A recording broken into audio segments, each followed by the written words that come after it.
welcome back to Unfuck Your Money, the podcast where go-getters thrive financially.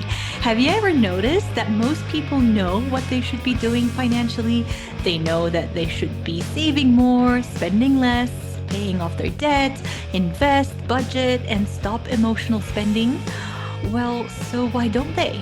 If information was enough, we'd all have healthy saving accounts and retirement funds bursting at the seams. I don't think the problem is a lack of information. In fact, many of my clients can recite every personal finance book under the sun. Financial advice isn't necessarily wrong. However, it assumes that we are operating at full capacity. The challenge is trying to apply good financial advice while also navigating real life. Stress, uncertainty, things like illness, caregiving, grief, burnout, the rising cost of living, relationship challenges, and everyday pressures of just being human. My name is Nadz. I am a behavioral finance coach and a somatic practitioner, and over the past 7 years, I have helped clients pay off debt, reduce financial anxiety, build savings, increase their income, and create healthier financial habits and develop a calmer, more empowered relationship with money. Because financial wellness isn't just about numbers. It's about understanding the behavior behind your money so you can bridge the gap between knowing what to do and actually doing it. My hope is that every episode leaves you with a little bit more awareness, a little bit more self-compassion, and one practical step you can take towards a healthier relationship with your money and with yourself. Now, let's dive into today's episode. Hello and welcome back to another episode of Unfuck Your Money. Did you know that I'm offering introductory behavioral finance coaching sessions at a very reduced rate? At first, I rolled out a few slots, but they've become so popular that I extended them for a while. So book your session in the link in the show notes. This week, I had a lovely client book their introductory session, and our session inspired this episode. My new client, let's call her Helen, makes a decent amount of money through her job. She does have some savings, but she'd like a more robust savings account so she can allocate some of it to her Roth IRA. Her problem, as she puts it, is her shopping habits. She claims she has a shopping and takeout addiction, even though she knows better. And I feel like many of us are in the same situation right now. Even though we know better, we still struggle with following through. So let me begin by asking you this. What if you're not actually addicted to shopping? What if you're addicted to or needing of relief? Now, before you throw your phone across the room because you think I'm about to tell you to meditate instead of buying shoes, stay with me. What I'm about to teach you helped my client tremendously. So I promise you, if you stick around, this has the potential to completely change the way you think about your money and your shopping habits. So one of the things I've noticed after years of working with people around money is that very few people actually enjoy spending money recklessly. I don't think my clients wake up in the morning thinking, oh my God, you know what? I'd really love to sabotage my financial goals today. They don't want to max out their credit card. They don't want to eat takeout 4 nights a week. They don't want another Amazon package arriving at the door.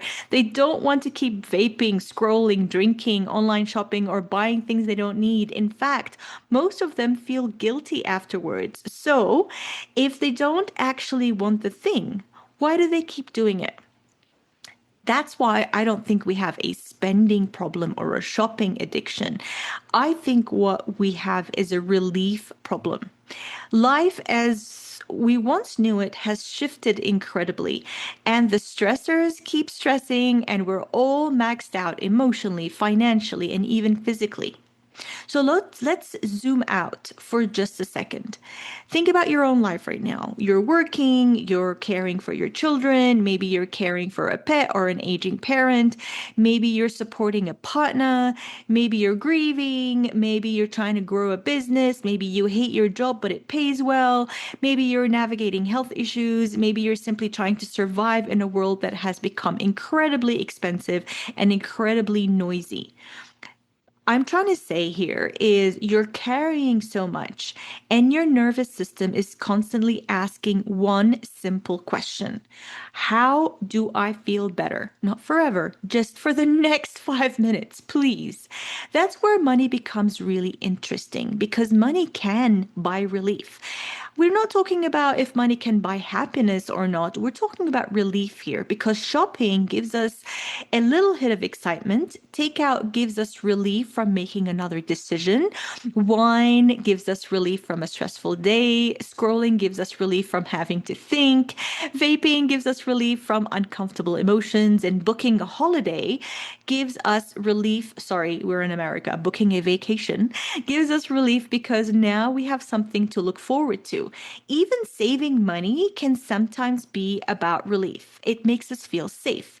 So notice, none of these behaviors, very common behaviors, none of them are random. They're all trying to help us. They're not bad habits because they're trying to help our nervous system accomplish something, which in most cases right now is finding that relief. This is one of the biggest shifts that happened in my personal work. Years ago, I would have focused on changing the behavior. Now, with my clients, I slow everything down because I'm much more interested in the question, what is this behavior trying to do for you? When you ask yourself this question, it can change everything because suddenly we're no longer asking, what the hell's wrong with me? We're asking, what need is this behavior trying to meet? Those are very, very different conversations when we're shifting from what the hell is wrong with me to what need is this behavior trying to meet. So imagine yourself. Imagine that you've had one of those days where you've worked all day, your kids were difficult, your inbox is exploding with either marketing material or requests from people. Dinner is still, it still needs making. Your dog threw up on the rug. Your partner is asking you what's for dinner. So you open up Uber Eats. Is it because you're lazy? I guess not. I would say no. It's because your nervous system is saying, I cannot make one more decision today. So your Uber Eats isn't the problem. Decision fatigue is. Or maybe you bought another pair of shoes or a jumper or I don't know, a set of towels that you absolutely do not need. Is it because you're reckless or irresponsible? Maybe, but my guess is maybe not. Maybe you spent the entire week taking care of everybody else. Maybe buying yourself something nice is the only moment where somebody finally gets to take care of you. This purchase isn't about fabric or leather or pleather. It's about comfort. It's about permission. It's a little moment where your nervous system says, okay, everything has been about and for everybody else, but this now is for me. This is why I don't believe shame changes behavior. Shame keeps us stuck looking at the behavior and judging the behavior and hating ourselves and criticizing ourselves. Compassion allows us to become curious about the need that is underneath. And once we understand the need, then we have options that open up. Because what if you really needed wasn't another Amazon package, but what you need is rest or support or fun or comfort or someone else to make a decision for you or dinner to be made and you don't have to do the dishes, then suddenly there are many different ways to meet that need. And money is just one of them. Buying things becomes one of many options. You can still opt for buying the thing, but it will come from choice, not out of like a coping mechanism. They're two different things. One of my favorite questions to ask my clients in these introductory sessions is this: if money couldn't solve the problem, what do you actually need? So sit with that for a minute. If shopping wasn't available, if the internet was down, if Uber Eats just disappeared, if Amazon shuts down, if Instagram did not exist, if there's no more wine in the world, what would your nervous system actually be asking for? I think it might be connection or a hug or sleep or play or permission to say no or asking for help or just being seen and being appreciated. They're very different needs to just buying. So when we understand what our financial behaviors have been trying to accomplish for us, We don't need to be ashamed of them. We actually become grateful because they are trying to help.